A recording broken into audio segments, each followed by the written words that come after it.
Culture, I'm Ailey, and today I want to talk about one of the most frustrating questions for a lot of Celtic pagans, which is, what even is a Celt, and why are there so many opinions about the term? A lot of us come to this path with a few assumptions, such as the Celts are Irish, or that all Celtic religion is a Druidic practice, and some of us start with nothing but confusion and curiosity. This video is intended to be a beginner's guide, and I'm trying to hit the sweet spot into being comprehensive enough to cover the broad scope of the Celts for a pagan who's never delved into it before, but without going into too much overwhelming detail. Let me know if I hit that spot for you in the comments below. So, let's start. What do we mean by Celt? There are three common definitions of the word Celt. 1. Pre-Christianization cultures where a Celtic language was spoken. 2. People who were called Celtic by the classical writers and historians. 3. An identity label adopted by contemporary countries and regions where a Celtic language is still spoken or was spoken in the recent past. This identity label serves as a symbol of defiance against cultural erasure by nearby dominant cultures, i.e. Brittany in response to France or Ireland in response to England. In pagan circles and broad academia, primarily the first and broadest definition is used. However, this runs the risk of lumping together disparate cultures under the label Celtic who would just never have called themselves such, nor would have anybody else in the ancient world. It can make it look like we're talking about a single, clearly defined monolithic culture or ethnicity, but we're not. Instead, this is a broad and varied group that likely would have had many religions and religious practices. Assuming all people who spoke a Celtic language were the same is as erroneous as thinking that all people who speak a Romance language now are the same, conflating cultures from like Spain, France, Brazil, Italy, more. People have pushed back against the broad use of the term, and there are debates over which groups can and cannot truly be considered Celtic. Nevertheless, this label is useful for pagans as it covers so many paths that we're drawn to, and it is the starting place for many of us. Some people choose to follow a practice that covers the full range that the word Celtic covers, and they tend to call their practice pan-Celtic. Pan-Celtic is not a historically accurate approach. Instead, it synchronises traditions from across the Celtic diaspora, which means it can pull from the largest range of sources, patching in some of the gaps of what was lost by taking this big picture view. So in doing so, it does lose some of the nuance, but it remains an interesting and valid approach, and it can use the broad reach it has to create a rich, contemporary faith with old, deep roots. Pulling away from the broadest group, let's look how it can be broken down into smaller, more specific approaches. Celtic can be split into two broad groups, continental and insular. Part 1. Let's start with continental. Broadly, this is any Celtic language-speaking people in continental Europe during the Iron Age. This grouping roughly aligns with the second definition of the word Celt, the people who were called Celts by the classical writers. However, the linguistic definition still incorporates more people that just don't show up in the classical accounts, like the Lectonic people. The word Celt comes to us from classical writers in the form of Keltoi from the Greeks and Keltei from the Romans. The ancient Greeks used it to refer to people living in areas roughly akin to modern-day France, Belgium, parts of Germany, parts of Spain, and later stretching into East Europe, into areas now in the Czech Republic and Slovakia, but also south, crossing the Alps to occupy parts of North Italy, eventually getting as far east as part of Turkey with the Anatolian settlement of Galatia. All in all, the Celts covered a lot of land. This is a really broad group. Thankfully, it can be broken into smaller chunks, and we're going to do that now. Let's start by looking at the Gauls. Gaul was a region that took up parts of modern-day France, Belgium, Germany and Switzerland, covering an area of 191,000 square miles. The Greeks recorded a Keltoi presence since at least the 6th century BCE. Many of us learn about Gaul through the conquests of Julius Caesar. Indeed, Caesar's accounts of his war remains a core historical document for we who are curious about the Gauls.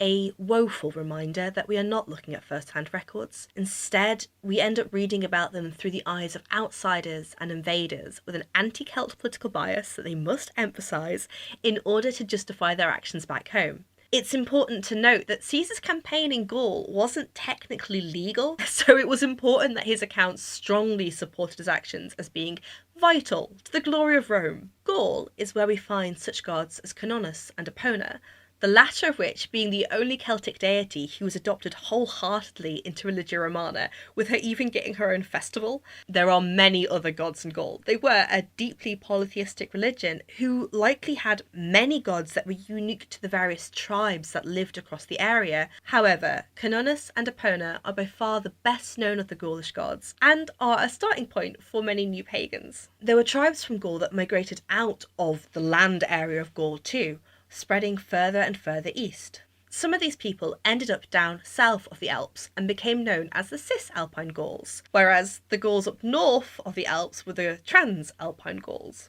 These Gauls, the Cisalpine Gauls, made a stir in history because in 390 BCE they would sack the city of Rome itself, which is part of the reason the Romans had so much beef with the Gauls. This is a very light dive into who the Gauls were. For many people who are drawn to Gaulish polytheism, they often choose a tribe to focus on in order to create a hearth cult that reflects a historically attested pantheon. Others, though, opt for a pan-Gaul approach.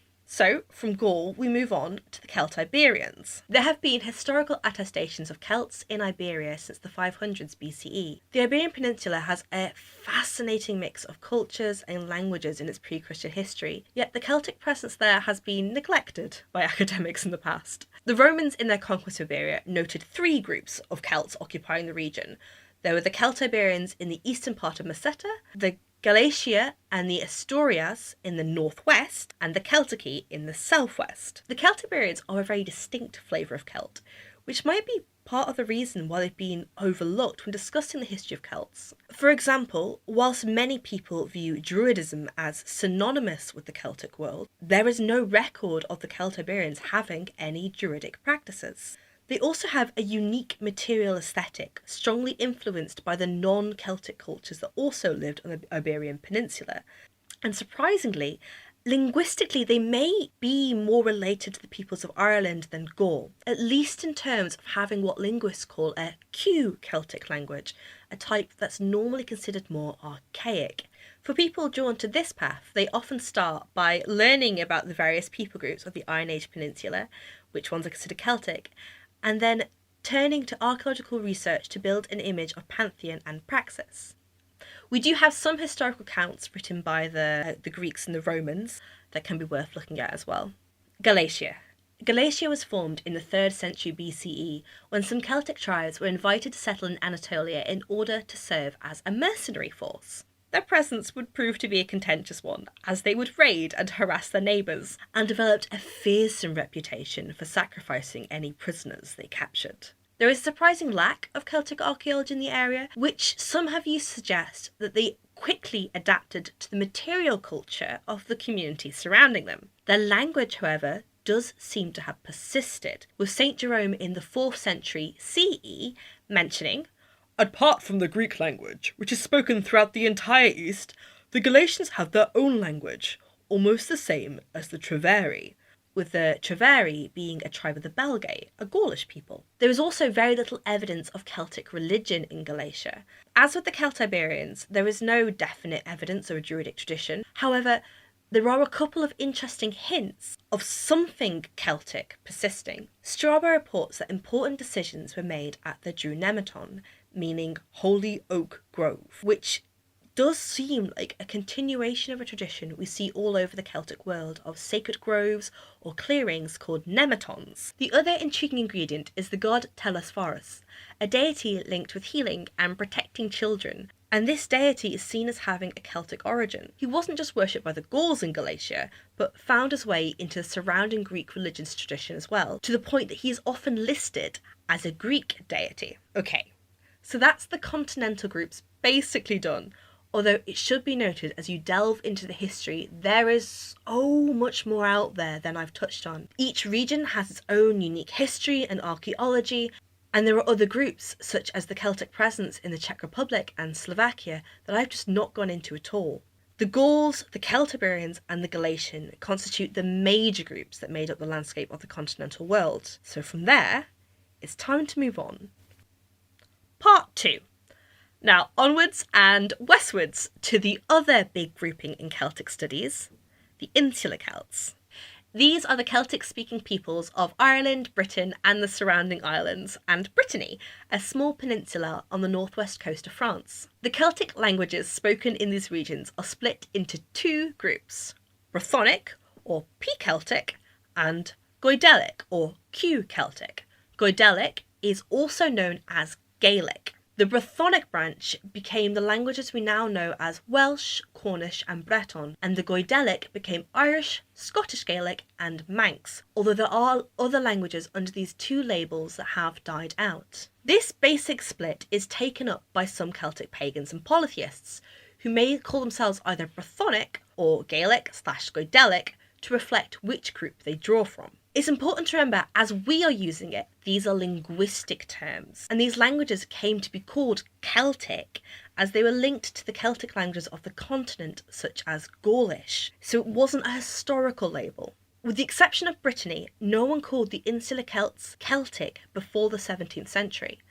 The idea of these languages being Celtic has its roots in the incredible scholarship of Welshman Edward Lloyd. His work was in part a response to the nationalistic narratives being crafted to legitimise British and English identities in the wake of colonialism, and so his observations, and the label he assigned them, Celtic, were quickly taken up by the Welsh, the Cornish, the Irish and Manx as a way to build an identity of their own, resisting British expansion and proudly proclaiming themselves as other with their own history. It may not be coincidence that Lloyd published his work in 1707, the same year Scotland and England were joined under the Treaty of the Union, forming a new identity of British.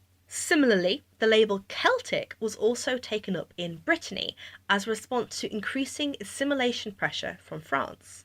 This all ties into our third definition of Celtic, which is a modern political one. Within the so-called Celtic nations, which are Scotland, Ireland, the Isle of Man, Wales, Cornwall and Brittany, there are many who reject the label of Celtic, seeing it as overly romanticised or nationalistic, too stuck in the past or just ahistorical. However, the need for a label to separate people out from being seen as basically English remains strong, and so many embrace it. The reason why I bring up a little bit of the controversy around the political term Celtic is just to highlight how it isn't quite the same thing as what is meant when a pagan says they're drawing from Celtic sources. The modern political identity is a contemporary thing, whereas most Celtic polytheists are reconstructing beliefs from the Iron Age or older.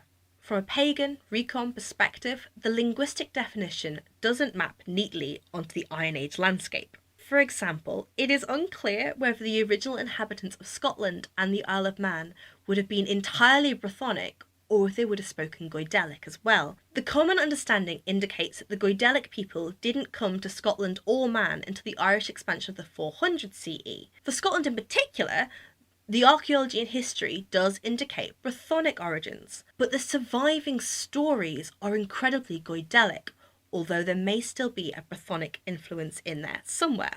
So let's separate these two groups out a little bit. Broadly speaking, Goidelic or Gealic polytheists draw from Bronze and Iron Age archaeology of Ireland, the Irish mythologies, poetry and other ecclesiastical writings recorded by Gaelic Christian monks from around the 9th century onwards, and then Irish, Scottish and Manx folklore. The Brythonic polytheists and pagans draw from Bronze and Iron Age archaeology of Britain, Roman historical accounts of the Britons, Romano-British archaeology, Welsh mythologies and poetry recorded by Christian monks mostly from the 12th century onwards, and Welsh, Breton, Cornish and Scottish folklore. Some people do reference English folklore as well, especially from areas like Cumbria, where the Brythonic language Cumbric was spoken into the 12th century. However, English folklore has had a very strong Germanic influence, and it can be really hard to pick out anything authentically Brythonic from it. You may have noticed that I snuck Bronze Age archaeology in as being a source for some insular pagans to draw from. The reason for this, though it is a little controversial, is the archaeological record in Britain and Ireland is one of continuity with the Bronze Age, meaning there's no clear point where the insular Celts become the stereotypical Iron Age Celts, if they ever did. It should be said, though, that most people do stick to the Iron Age when talking about insular Celts. The Brythonic-Goidelic divide can make it look like we're talking about two distinct cultures. However, these are instead language groups that would have themselves been made up of many different cultures. Focusing on the Brythonic groups for a second, we have great diversity simply here. One example of this is the Picts in Scotland, who are considered part of the Brythonic group, although many linguists think they also spoke another language, this time a non-Proto-Indo-European language, which has yet to be decoded. They had a really distinct and gorgeous stoneworking tradition, which I'm bringing up entirely as an excuse to show these pictures.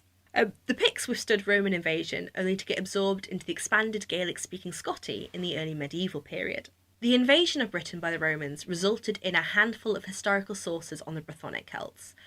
Caesar, though he didn't see the Brythonic people as Celtic, comments on there being similarities between the Gauls and the Britons, and noted something key to a lot of pagans, namely that there was contact between the Druids of Gaul and Britain. Caesar claimed the Druids of Gaul who wanted a deeper education and training came to Britain, because that's where Druidry originated. On the other hand, the Greek writer Strabo said the exact opposite was true. Caesar also notes that the Gaulish Belgae tribe had settled in Britain, although he stresses that most people living in the island considered themselves indigenous. The Celtic state of the Britons is a modern construction, but there are valid connections to the Celtic world proper, particularly with regards to religious connections between the Brythonic insular Celts and Gaul. Focusing further west to the Goidelic or Gaelic people, I want to take a moment to draw attention to their rich mythic writings. We have stories dating back to at least the 9th century CE, filled with adventure, mystery, and old gods. They give us a rich image of the medieval society where these accounts were written, but they also act as a filthy window to older ideas. It is from these stories we get the names the Morrigan, Breager, and Cuchulainn, three of the most famous names in the Celtic world. Evidence suggests that Christianity came gently to Ireland, and the Christian monks that arose there and in the rest of the Gaelic sphere seem to have had respect for their Celtic history and a desire to record the stories. These tales were written down hundreds of years after Christianization had taken place, and that shows in the stories. But within the narratives, we can see threads, motives, ideas, and characters that likely have indigenous origins. As such, this is the richest body of lore recorded in any Celtic language. So broadly speaking, that's the insular Celts. There are polytheists and pagans who follow all sorts of different insular traditions. Some focus on Gaelic or Brythonic, some on Romano-British, some people focus on a more specific tribe like the Picts, and some people focus just broadly on the insular Celts themselves. Now, it's time to get dirty. Part 3. Archaeology. Archaeology is an important source of information to us, but there is a danger in trying to map archaeological finds to an ethnicity. In archaeology, we define a culture as the various objects, decorative styles, buildings, technology, weapons, methods of rubbish disposal, and burial patterns that we find being practiced together. Archaeological cultures are strictly about things, rather than being about people identities. So, for example, many people around the world today use mobile phones and computers and drive cars, but that doesn't mean all those people share an ethnicity. Cultures are normally named after the first site the culture was identified in. There are two main archaeological cultures associated with the times and places the Celts would have been. These are called Hallstatt and Latin. Hallstatt is older than Latin and seems to have developed near the Danube starting in the 12th century BCE and fading out around the 5th century BCE. It shows up across the continental world, although it only shows up in the very south of Britain and so far not at all in Ireland. The culture gets its name from an incredibly interesting site in Austria. The community there were salt miners, and it's this high salt presence in the soil that's made the ground particularly good for preserving finds. There are over 1,300 burials, and so many objects have come from them, including fabric scraps. It's amazing, and the archaeologist Johann Ramsauer commissioned some gorgeous watercolours of the site. The second culture, the 10, is distinctly Iron Age and is sometimes treated as being synonymous with the word Celt. It arose in 450 BCE and lasted until the Roman conquests, with many holding its last flourishes being seen in the illuminated manuscripts made by the medieval Gealic Christian monks. This culture takes its name from another incredible site, an area of the Lake Neuchâtel in Switzerland. This excavation found loads of objects thrown into the lake, and it's widely believed that they were deposited there as ritual offerings. Conclusion. Right, well, I hope that sits as a summary to the confusion around the word Celt. I have put a further reading list in the description below, and I hope you find that useful. The term itself encompasses the continental Celts and the insular Celts. The continental Celts can be broken down to the Gauls, the Celtiberians, and then other groups like the Galatians, whereas the insular Celt is broken down into two branches, Gealic and Brythonic. As well as these meanings of the word Celtic, it can be really useful to be aware of the associated archaeological cultures, which are Hallstatt, which is the older culture, and La Tène. The word Celt has been argued about a lot, but within the vague, blurry model of definitions, something does appear, and people time and time again find themselves falling for the swirling chaos of what it means to be Celtic, as twisting and delightful as La Tène art itself. And by the gods, it's beautiful. What Celtic path are you following? I'd love to hear about it in the comments, alongside your assessment on whether or not I have tried to cram in too much information here. I'm pretty sure that each of these topics deserve a video in their own right. Still, if I taught you something, hitting the like button is a great way of showing reciprocity.